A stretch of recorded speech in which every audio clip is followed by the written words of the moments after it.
berbicara tentang kunci sukses. Kunci sukses untuk bisa menjadi profesi yang profesional. Kalau Anda perhatikan pada layar monitor, maka ada tulisan sukses dalam bahasa Inggris ya, sukses. Ternyata untuk bisa menjadi sukses itu syaratnya harus ada huruf U yang dibaca dalam bahasa Inggris you ya, artinya kamu. Jadi ketika ada orang, kita semua ada lebih dari 50 orang di sini bertanya, siapa yang sukses? Maka jawabannya adalah you ya, karena syaratnya harus ada you. Maka dalam hati mari kita aminkan, mudah-mudahan Allah mengijabah doa dari kawan-kawan. Sekarang saya tanya dan silakan Anda jawab dalam hati, Anda doakan dengan sungguh-sungguh, sayalah yang akan sukses. Siapa yang akan sukses? You, amin. Mudah-mudahan Anda semua sukses. Dan kalau kita perhatikan, kata sukses ini ternyata mengandung huruf S. Jumlahnya ada berapa? Ada 3, betul. Sukses itu mengandung 3 huruf S. Artinya apa? Artinya ada someone.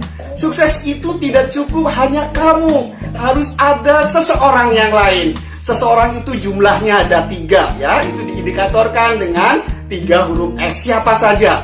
S yang pertama adalah orang tua kita. Bisa ayah, bisa ibu, bisa kakak. Orang-orang yang lebih dahulu lahir itu adalah orang-orang yang percaya atau tidak sangat menginginkan kita menjadi pribadi yang sukses. Terutama ibu kita. Tanpa kita minta, ibu kita pasti mengharapkan supaya kita menjadi orang yang berhasil, orang yang sukses. Oleh karena itu, tidak boleh lupa, jangan sampai Anda misalnya kemarin ujian akhir saat kelulusan SMA telah berhasil nih, itu tidak mutlak karena usaha kamu saja, tidak. Di dalamnya saya yakin tanpa Anda minta, kedua orang tua Anda, ayah dan ibu Anda turut berkontribusi, mungkin dalam bentuk doa, termasuk juga menyiapkan kebutuhan-kebutuhan Anda.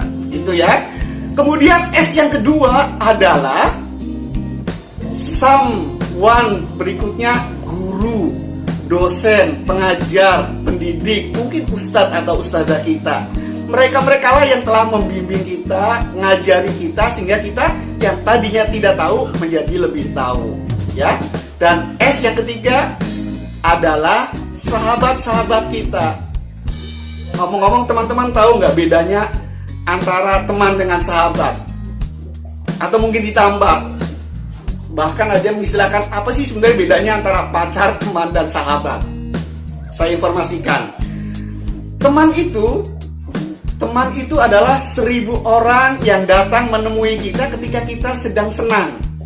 Ketika kita sedang punya duit nih, biasanya ada ribuan orang mengaku bahwa kita adalah temannya. Gitu.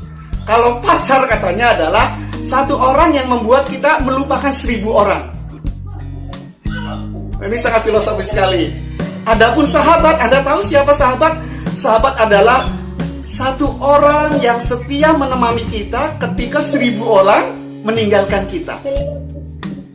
Jadi ketika kita sedang jatuh, kalau sahabat, dia akan tetap menjadi kawan kita yang selalu mendampingi walaupun ribuan teman-teman yang lainnya pergi. Oleh karena itu, Anda jangan nafikan orang-orang yang terdekat dengan kita, sohib kita gitu, karib kita yang selama ini menjadi teman belajar kita, karena mereka mau tidak mau, sadar tidak sadar telah turut berkontribusi dalam kesuksesan kita ya. Jadi ada 3 orang tua, guru, dan sahabat-sahabat kita.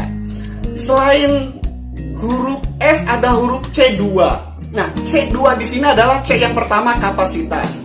Kapasitas itu artinya daya tampung atau daya muat ya. Nah, yang dimaksud daya tampung di sini adalah daya tampung mindset, cara berpikir kita, keilmuan kita, wawasan kita, pengetahuan kita ya. Dan C yang berikutnya adalah kompeten. Kompeten itu keahlian. Jadi semakin kita punya wawasan, kita punya keterampilan, maka kita akan semakin ahli di dalamnya. Dan yang terakhir adalah E itu environment ya, lingkungan ya. Selamat Anda sekarang memasuki lingkungan baru. Anda harus lebih berhati-hati lagi mencari kawan, sebagai sahabat, siapa yang bisa untuk diajak kerjasama untuk sukses bukan hanya untuk dirinya tapi secara bersama-sama.